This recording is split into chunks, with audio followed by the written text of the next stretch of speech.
अभी हम लोग पेरोक्सिसोम का तीसरा लेक्चर देख रहे हैं, जिसमें इसके फंक्शन से कुछ हिस्से जो छूटे हुए हैं पिछले लेक्चर में, और पेरोक्सिन प्रोटीन्स और उसके एप्लीकेशंस को हम लोग देखेंगे। ये सारे बहुत महत्वपूर्ण टॉपिक हैं और बहुत डायनेमिक टॉपिक हैं, इसको भी हम लोग पढ़ने जा रहे हैं। प्रीवियस लेक्चर्स में मैंने बताया था कि अगर टिश्यू स्पेसिफिक पेरोक्सिसोमल एक्टिविटी के बारे में, टिश्यू स्पेसिफिक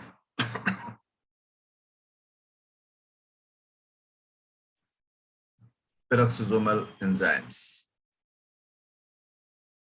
कई जगह पर क्या होता है कि सभी में वो एंजाइम नहीं मिलता है, कुछ खास जीवों के खास टिश्यू में वह एंजाइम रिपोर्ट कर होता है। जैसे एक एग्जाम्पल हम पुटअप कर रहे हैं, और वह एग्जाम्पल है ज़ैंथाइन, ज़ैंथाइन डिहाइड्रोजनेज। नॉर्मली इस एंजाइम को ढूंढिएगा आप तो सभी पेरोक्सिसोम में नहीं मिलता है, लेकिन इसको रिपोर्ट कहां किया गया? Kidney and liver cells of chicken, chicken के किडनी और लिवर सेल्स में ये एंजाइम रिपोर्ट हुआ पेरोक्सिसोम। इसका मतलब है कि पेरोक्सिसोम में खास एंजाइम का भी ग्रुप है जो सब जगह मिलता है, जो खास एंजाइम का ग्रुप है जो कहीं कहीं मिलता है, और नॉर्मल एंजाइम का ग्रुप है जो कि सब जगह मिलता है। अब इसी क्रम में हम लोग आगे बढ़ रहे हैं, तो पेरोक्सिसोम्स को दो भागों में बांटा जाता है। पेरोक्सिसोम दो टाइप्स के, टू टाइप्स। वाह, कहा भाई, कैसे ये दो टाइप हो गए? तो जो पहला टाइप है, इन ग्रीन लीव्स, हरी पत्तियों में ये दिखता है, ओके। और किस काम में पार्टिसिपेट करता है? तो participate in photo respiration. Photo respiration, जो लोग भी फोटो रिस्पायरेशन को पढ़े हैं पहले, फोटोसिंथेसिस में तो पढ़ा ही जाएगा, उन्होंने देखा होगा कि फोटो रिस्पिरेशन में क्लोरोप्लास्ट, पेरोक्सिसोम और माइटोकॉन्ड्रिया का सम्मिलित प्रयास जो है वह देखा जाता है। इसलिए इसको फोटो क्लोरोप्लास्ट से हो गया, और रिस्पिरेशन मतलब माइटोकॉन्ड्रिया से हो गया। अभी इस विषय को ज्यादा डील नहीं करेंगे, ये अलग विषय है, लेकिन फोटो रिस्पिरेशन में क्लोरोप्लास्ट, पेरोक्सिसोम, माइटोकॉन्ड्रिया का एक त्रिदेव होता है, उसी से ये काम होता है। दूसरा कहां दिखता है ये? In germinating seed, germinating fat rich seed. जो सीड्स बहुत ज्यादा फैट रखता है अपने में और उसको जर्मिनेट करना होता है, तो वहां पर ये पार्टिसिपेट करता है, पार्टिसिपेट इन ग्लाइऑक्साइलेट साइकिल, ग्लाइऑक्साइलेट साइकिल। उस वक्त तो पेरोक्सिसोम को हम लोग ग्लाइऑक्सिसोम भी कहते हैं, ठीक है ना? ये पेरोक्सिसोम ही है, इसको ग्लाइऑक्सिसोम कहते हैं। और इस ग्लाइऑक्साइलेट साइकिल से, ग्लाइऑक्साइलेट साइकिल से क्या होता है, पढ़ना ही आपको, ये भी अलग से। दो acetyl coenzyme A used in each cycle, एक साइकिल में दो एसिटाइल कोएंजाइम ए यूज होते हैं, और ये कहां से बनते हैं? Beta oxidation of fatty acid से बनते हैं। अब आप रिलेशनशिप समझ गए होंगे कि beta oxidation of fatty acid से जो स्टाइल कोएंजाइम बन रहा है, उसमें दो स्टाइल कोएंजाइम एक साइकिल में यूज किया जा रहा है, और इस साइकिल से energy and carbon skeleton, carbon skeleton skeleton for growth use किया जाता है। तो कैसे एक सीड में बहुत सारा फैट जमा है और जब जर्मिनेशन का समय आया उस फैट का सदुपयोग करना है दो चीजों में, एक तो एनर्जी में और दूसरा उससे कार्बन निकालकर हम वापस से ग्लूकोज बना सकें। इन दोनों काम में उसका उपयोग करना है। इसलिए बहुत महत्वपूर्ण विषय होता है कि कार्बन स्केलेटन, और इस कार्बन स्केलेटन से वापस क्या बन जाता है, ग्लूकोज। ये सिर्फ प्लांट कर सकता है, हम लोग नहीं कर सकते क्योंकि उसमें एंजाइम है। अगर ऐसा होता तो हम लोग भी अपने फैट को रीयूज करके ग्लूकोज बना लेते, but only in specific some seeds, only in some seeds, fatty seeds. तो ये जो चीज है बहुत महत्वपूर्ण है। देखिए विद्यार्थी, अगर पेरोक्सिसोम में fatty acids used in fatty acids का यूज पहला कहां, इन माइटोकॉन्ड्रिया, क्योंकि वहां भी क्या होता है, beta oxidation of fatty acid होता है। और दूसरा कहां है, इन पेरोक्सिसोम, वहां भी beta oxidation of fatty acids होता है। इन दोनों जगहों पर यूज किया जा रहा है, तो क्या एक ही प्रकार के फैटी एसिड यूज किए जा रहे हैं? नहीं। जो माइटोकॉन्ड्रिया में यूज किया जा रहा है वो यूज किया जा रहा है very small chain of fatty acids, इसको शॉर्ट फॉर्म में बोलते हैं VSCFA। और ये क्या होता है, लेस देन कार्बन 8 कार्बन से कम वाले फैटी एसिड्स भी माइटोकॉन्ड्रिया में यूज होते हैं। साथ ही small chain of fatty acids, इसमें कितने होते हैं कार्बन, इसमें C8 to C12 आता है, 8 कार्बन से लेकर 12 कार्बन तक के बीच में। और इसी में long chain of fatty acids, और इसमें क्या आता है C14 to C20। हम लोग मैक्सिमम इसी ग्रुप के फैटी एसिड को यूज करते हैं, palmitic acid, stearic acid, arachidonic acid, arachidonic acid, सब इसी ग्रुप से बिलोंग करते हैं। पेरोक्सिसोम में क्या होता है, पेरोक्सिसोम में जो यूज होता है वो तो एकदम 30 मार्क है, that is called very long chain of fatty acids, short form इसका VLCFA। और ये किससे ज्यादा होते हैं, ये C20 से ज्यादा होते हैं, सोचिए 20 कार्बन से भी ज्यादा होते हैं।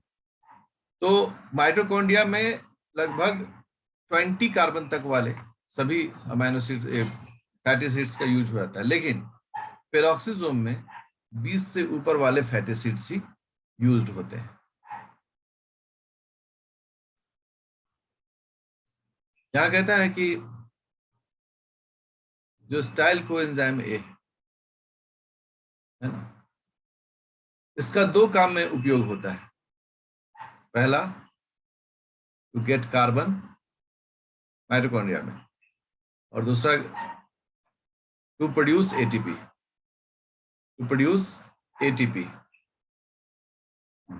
ठीक है। क्योंकि क्या होता है कि ये स्टाइल कोएंजाइम जो है इंटर कर जाता है into Krebs cycle. Style coenzyme कहां इंटर कर गया, क्रेब्स साइकिल में, तो वहां क्या देगा, एटीपी एनर्जी। बट इसी कंडीशन को जब हम लोग पेरोक्सिसोम में स्टडी करते हैं तो पेरोक्सिसोम में जो स्टाइल कोएंजाइम है उसका 2 काम में पार्टिसिपेट करता है, गेट कार्बन और दूसरा to produce heat. But ATP. ये एटीपी के प्रोडक्शन में पार्टिसिपेट नहीं करता है, ये हीट जनरेट करेगा लेकिन एटीपी के प्रोडक्शन में नहीं पार्टिसिपेट करता है। नहीं तो पता क्या चलता है कि हम लोग कहते हैं कि माइटोकॉन्ड्रिया और पेरोक्सिसोम दोनों जो है वो पावर हाउस ऑफ सेल है, वो नहीं होता है। क्या होता है, वहां पर एटीपी का प्रोडक्शन नहीं करता है। बड़ा महत्वपूर्ण विषय है ये सब चीज, दिमाग में रखने वाली बात है। जब भी डिटॉक्सिडेशन ऑफ फैटी एसिड होता है,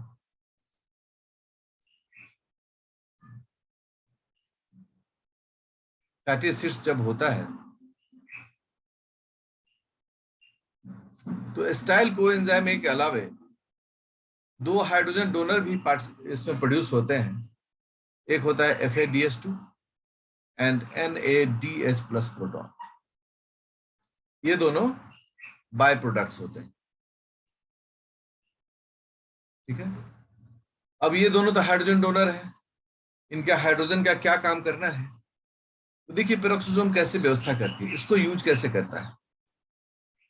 FADH2 plus oxygen is equal to FAD plus H2O2 is equal to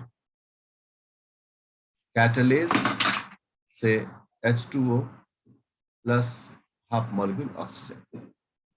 आप देखिए कि कैसे इस हाइड्रोजन का उपयोग कर लिया गया पानी के रूप में। यह प्रोसेस कहाँ होता है, पेरोक्सिसोम में। ये प्रोसेस पूरा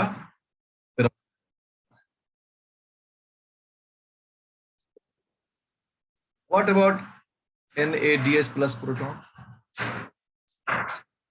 इनका मेटाबॉलिज्म पेरोक्सिसोम में नहीं होता है, नॉट मेटाबोलाइज इन पेरोक्सिसोम। तो क्या होता है तब, NADH प्लस प्रोटॉन अभी कहाँ है, ये पेरोक्सिसोम में। ये मेम्ब्रेन में इनका चैनल होता है, उस चैनल के थ्रू ये सीधे बाहर भेज दिए जाते हैं। कहां पर, साइटोसोल में। In cytosol for the further metabolism. तो जहां FADH2 का यूज हो जाता है, FADH2 का मेटाबॉलिज्म पेरोक्सिसोम में हो गया, बट NADH का नहीं होता है, ठीक है ना। साथ ही क्या है कि जब ये बाहर जाता है ये, तो नॉर्मल माइटोकॉन्ड्रिया में क्या होता है, वहां पर एक शटल होता है जिसके थ्रू ये जाता है, जिसे मैलेट एस्पार्टेट शटल कहते हैं। तो पेरोक्सिसोम जब इसको साइटोसोल में भेजता है,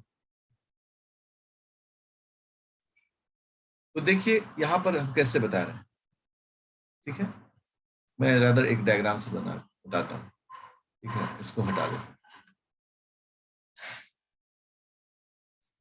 जैसे कि माइटोकॉन्ड्रिया है, ये माइटोकॉन्ड्रिया, यहां इसके अंदर में जाता है क्या, बाहर से NADH प्लस प्रोटॉन, और ये जो है यूज करता है किसका, mallet aspartate shuttle.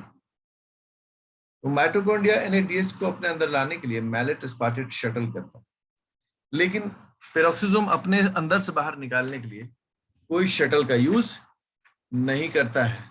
So this is very important to understand, ठीक है। ये बहुत महत्वपूर्ण विषय है। एस्पार्टेट शटल भी आपको पढ़ाना है माइटोकॉन्ड्रिया में, ठीक है। अभी जो है आपके दिमाग में ये बातें रह जानी चाहिए कि मैलेट एस्पार्टेट शटल जो है, या माइटोकॉन्ड्रिया में तो यूज होता है लेकिन पेरोक्सिसोम में यूज नहीं होता। कई सारी महत्वपूर्ण सूचनाएं हैं आपके लिए, जैसे ये पेरोक्सिसोम है, ठीक है। इस पेरोक्सिसोम में एसिटाइल कोएंजाइम है जो इसको बाहर भेजा जाता है, कहां पर, साइटोसोल में। साइटोसोल में भेजा जाता है। और साइटोसोल में इस स्टाइल कोएंजाइम का यूज क्या होता है? Biosynthesis of cholesterol in ER. Endoplasmic reticulum में इसको भेजकर वहां पर कोलेस्ट्रॉल का सिंथेसिस किया जाता है। मुझे लगता है कि आपको एक लमसम अच्छी खासी जानकारी जो है वह कोलेस्ट्रॉल के ये पेरोक्सिसोम के फंक्शंस का हो चुका है। कोई भी पेरोक्सिसोम को अगर हम लें,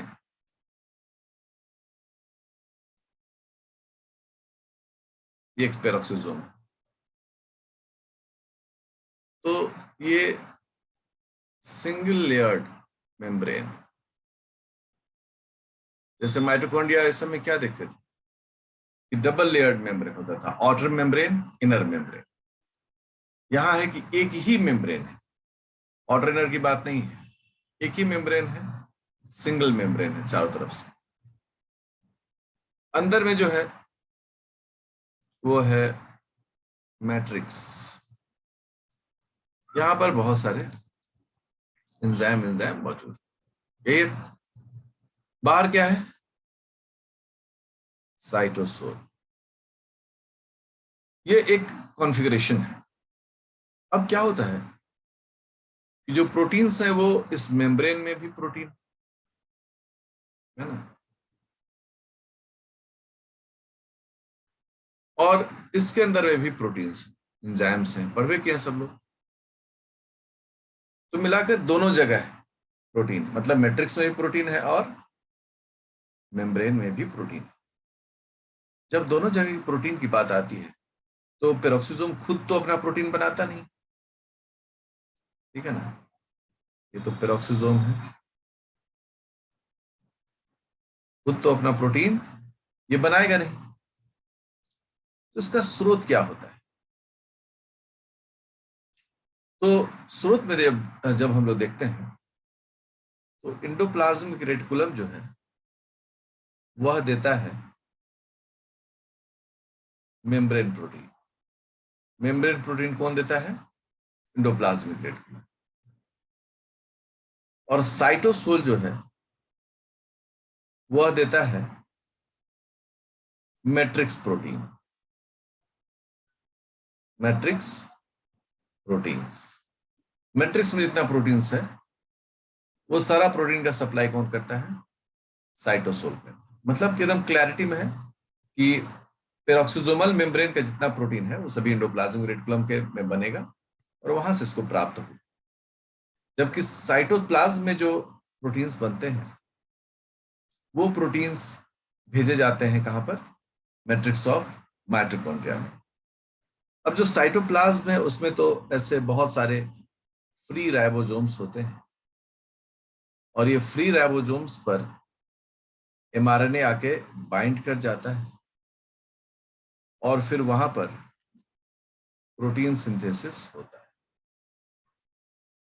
ये जो प्रोटीन सिंथेसिस तरह का प्रोटीन बना, वो प्रोटीन को स्ट्रेट करके इस मेम्ब्रेन के थ्रू पेरोक्सिसोम में डाल दिया जाता है। इस प्रकार के ट्रांसलोकेशन को हम लोग क्या कहते हैं, किस नाम से पुकारते हैं? पढ़े हुए हैं। इससे हम लोग बोलते हैं पोस्ट ट्रांसलेशनल ट्रांसलोकेशन। ट्रांसलेशन का मतलब क्या होता है? Protein synthesis. पोस्ट मतलब ट्रांसलेशन के बाद कि प्रोटीन कहां बना? साइटोप्लाज्म में, और फिर उसके बाद उसको ट्रांसलोकेट करके कहां भेजा गया? पेरोक्सिसोम में। सो this is called post translational translocation. तो ये cytoplasm. And what about the ये माइटोकॉन्ड्रिया, सॉरी एंडोप्लाज्मिक रेटिकुलम का क्या? मैं इसको हेडिंग को हटाता हूं तो मुझे इसको जगह मिल जाएगा, मैं ही उसको अप्लाई करूंगा। तो एंडोप्लाज्मिक रेटिकुलम से एक बड निकलता है, क्योंकि एंडोप्लाज्मिक रेटिकुलम काम करने का अपना तरीका है, और इस बड में के मेम्ब्रेन में सारे प्रोटीन मौजूद रहते हैं। ये बड टूटकर बाहर निकला, ठीक है, मैं थोड़ा सा कलर चेंज कर दूं। ये सारे मेम्ब्रेन प्रोटीन इसमें मौजूद है, और उसके बाद ये आकर फ्यूज कर गया किसके साथ? पेरोक्सिसोम के साथ, और इसने अपना सारा जो प्रोटीन है वो इस मेम्ब्रेन में डोनेट कर दिया। इस प्रकार से एंडोप्लाज्मिक रेटिकुलम और साइटोसोल दोनों प्रोटीन का सप्लाई करता है।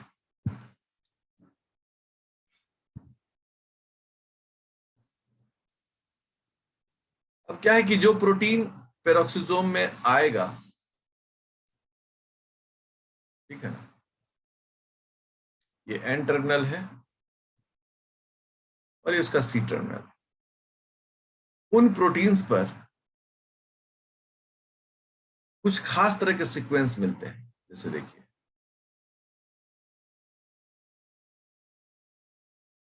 ठीक है, एक यहां पर सीक्वेंस बना दिए और एक यहां पर सीक्वेंस बना दिए। अब देखिए दोनों सीक्वेंस जो है, एक सी टर्मिनल पर है और एक एन टर्मिनल पर है। यहां पर होता है सॉर्टिंग सिग्नल। क्या होता है? Sorting signal. सॉर्टिंग का मतलब होता है कि भीड़ में से सब चीजों को चुनना। जैसे कि डाकघर में जब चिट्ठियां आती हैं तो एक साथ आती हैं गुच्छे में। अब डाकघर वाले लोग क्या करते हैं, उसको पहले चुनना शुरू करते हैं कि कौन, मान लो कि अगर रांची में आता है तो कौन बरियातू का है, कौन मोराबादी का है, कौन मेन रोड का है, कौन का है, उसको बांट दिए। इस चुनने को, इस छांटने को क्या कहते हैं? सॉर्टिंग। जैसे चावल से कंकड़ चुनना, चुन चुन कर उसको अलग किए, तो सॉर्टिंग वो होते चला गया। ये जो सॉर्टिंग सिग्नल होता है सी टर्मिनल पर, ये बड़ा स्पेसिफिक होता है। इसको हम लोग बोलते हैं SKL। SKL, जहां पर S stands for serine, K stand for lysine and L stand for leucine. ये तीन जो होते हैं ये इस सिग्नल का हिस्सा होते हैं। कहने का मतलब है यहां सेरिन हो गया, यहां लाइसिन हो गया, यहां ल्यूसिन हो गया। ये सॉर्टिंग सिग्नल जो होते हैं वो प्रोटीन के सी टर्मिनल पर लोकेट करते हैं। इसके अलावा यहां पर भी सॉर्टिंग सिग्नल्स होते हैं, ठीक है ना। बट सीनियोरिटी हमेशा किसको मिलती है? सी टर्मिनल को। आप हमेशा सी टर्मिनल को ही ज्यादा महत्वपूर्ण मानेंगे। तो इसे सॉर्टिंग सिग्नल कहते हैं। मतलब ये क्या काम करता है? ये इंपोर्ट प्रोटीन सिग्नल्स है। Import protein signal. ये पूरा प्रोटीन है, उसको हम लोग क्या कह रहे हैं? Import protein.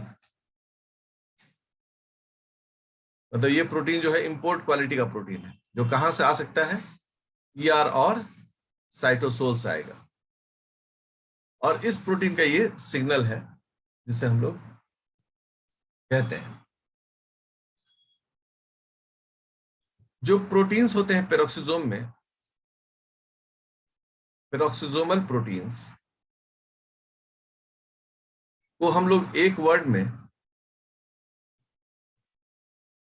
पेरोक्सिन्स कहते हैं। क्या कहते हैं?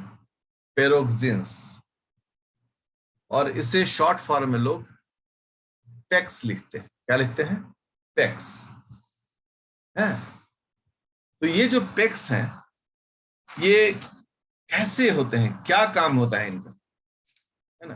कुछ इंपॉर्टेंट जो पेक्स हमें देखना चाहिए, उसमें सबसे पहला आता है, एक्चुअली इसको लिखने का तरीका ऐसा है, पेरोक्सिन पेक्स 5, ऐसे लिखा जाता है। लेकिन लोग क्या करते हैं कि पेक्स 5 लिख देते हैं, उसी से काम चल जाता है। पेक्स 5 के बारे में क्या कहते हैं? ये सॉल्युबल इंपोर्ट प्रोटीन है। सॉल्युबल इंपोर्ट प्रोटीन है, ठीक है ना। और ये रिकॉग्नाइज करता है किसको? सॉर्टिंग सिग्नल को। एबल टू रिकॉग्नाइज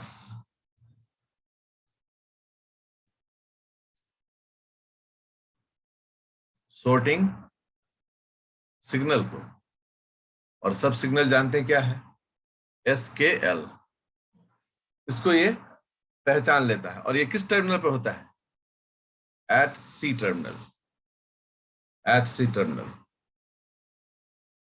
ठीक है। तो ये कैसे काम करता है, जरा इसको देखें।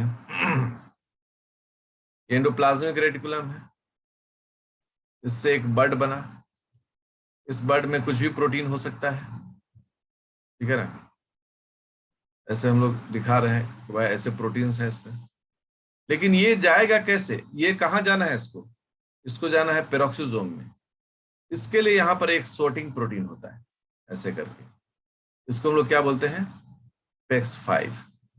जब ये कार्गो, हम लोग सब जानते हैं इसको क्या नाम से पुकारते हैं हम लोग, कार्गो, ये कार्गो टूटा, इस कार्गो के मेम्ब्रेन में प्रोटीन्स हैं, अलग अलग प्रोटीन्स, अलग अलग काम के लिए प्रोटीन्स हैं, साथ ही साथ इसमें PEX5 भी है। PEX5 जो है वो PEX5 रीड करता है, पहचानने की कोशिश करता है कि कहाँ पेरोक्सोसोम है। अब देखिए, ये पेरोक्सोसोम मिल गया इसको, तुरंत ये उसके साथ क्या करता है, फ्यूज कर जाता है, ठीक है ना। This is called peroxisome. क्या हो गया, ये आकर यहाँ पर मेम्ब्रेन के साथ फ्यूज कर गया, ठीक है ना। कौन सा प्रोटीन है ये है PEX5, ठीक है ना, दिस इज PEX5। और ये जो कार्गो है, ये कार्गो यहाँ फ्यूज कर गया, और ये सारा मेम्ब्रेन प्रोटीन जो है इसमें घुल गया। अब ये जो PEX5 था, इसका काम क्या था, सिर्फ इसके सिग्नल को पहचानना, इसके सिग्नल को, कि भाई मैचिंग हो रहा है कि नहीं, पेरोक्सोसोम में हमको जाना चाहिए कि नहीं जाना चाहिए। अब जब यहाँ पर ये आ जाता है तो इस से एक प्रोटीन जुड़ता है, उस प्रोटीन का नाम होता है यू। कौन जुड़ गया इससे, यू। यहाँ यू स्टैंड्स फॉर यूबिक्विटीन। यू किस काम के लिए स्टैंड करता है, यूबिक्विटीन। यूबिक्विटीन एक्चुअली एक डिग्रेडिंग सिस्टम है, ठीक है। लेकिन जैसे यूबिक्विटीन से ये जुड़ता है, रिजल्ट क्या होता है, ये प्रोटीन मेम्ब्रेन से रिलीज हो जाता है। देखिए, यही प्रोटीन है PEX5। PEX5 मेम्ब्रेन से रिलीज हो गया, इसके साथ क्या जुड़ा हुआ है, इसके साथ जुड़ा हुआ है यूबिक्विटीन। जैसे ये साइटोप्लाज्म रिलीज होता है, अगले स्टेप में क्या होता है, ये यूबिक्विटीन रिमूव, ये सभी एंजाइम की मदद से होता है, रिमूव्ड एंजाइम की मदद से। अब सिर्फ क्या बचा, अब सिर्फ बचा फिर से PEX5। और ये PEX5 जो होता है वो क्या होता है, रीयूज कर लिया जाता है, फिर से ये रीयूज कर लिया जाता है। यह PEX5 का काम है। This is the important role of PEX5। एक और प्रोटीन का एग्जांपल देखते हैं, PEX7। PEX7 का क्या काम है, PEX7 ये भी रिकॉग्नाइज करता है, recognize the sorting signal at N terminal। तो कोई भी अगर बोले कि PEX5 और PEX7 में क्या अंतर है, तो हम लोग कहेंगे कि PEX5 जहां पर C टर्मिनल पर स्टडी करता है sorting सिग्नल को, वहीं पर यह N टर्मिनल पर करता है 7। और ये माइल्ड सिग्नल होता है, ये बहुत वीक सिग्नल होता है, इसलिए C टर्मिनल ही डोमिनेट करता है। एक और है जिसका नाम है PEX19। PEX19 का क्या काम करता है, ये helps in the secretion of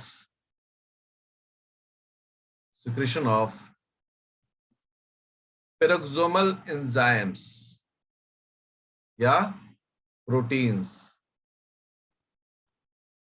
in the packaging of vesicle, packaging into the vesicle। जो वेजाइकल होता है उसके पैकेजिंग में ये PEX-19 पार्टिसिपेट करता है। इसको भी हम एक डायग्राम से दिखाना चाहते हैं। अभी आप लोग अगले लेक्चर में इसके आगे बढ़ेंगे।